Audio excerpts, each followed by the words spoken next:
This video will get you up and running with DL4 Mark II in just a couple minutes. DL4 Mark II has stereo ins and outs. If your rig is mono, connect only the left input and left output. If you want to process or loop your vocals, connect a dynamic mic here and use the trim knob to adjust the input level. If your mic or guitar is too loud, the legacy Alt button will flash red. You can loop or affect guitar and vocals at the same time, but whenever you're not using the mic, make sure you keep the trim knob all the way down for the best signal-to-noise ratio. Connect an expression pedal here. With a Y cable, you can connect an expression pedal and an extra foot switch, or 2 additional foot switches.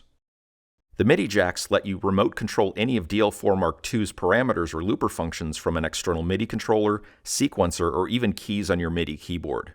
If you insert an optional micro SD card, you can expand looper memory from 2 minutes mono half speed to several hours of full speed stereo, and it'll even keep the loop in memory when you power off and back on.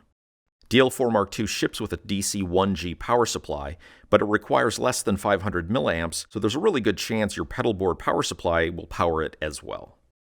If you've ever used the classic DL4, Mark II is very similar. Just choose your delay, and then turn these 5 knobs to adjust it.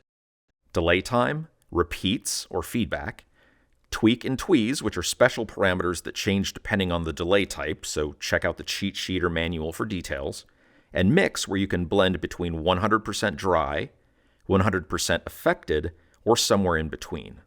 So yeah, it's a DL4. However, DL4 Mark II has twice as many delays.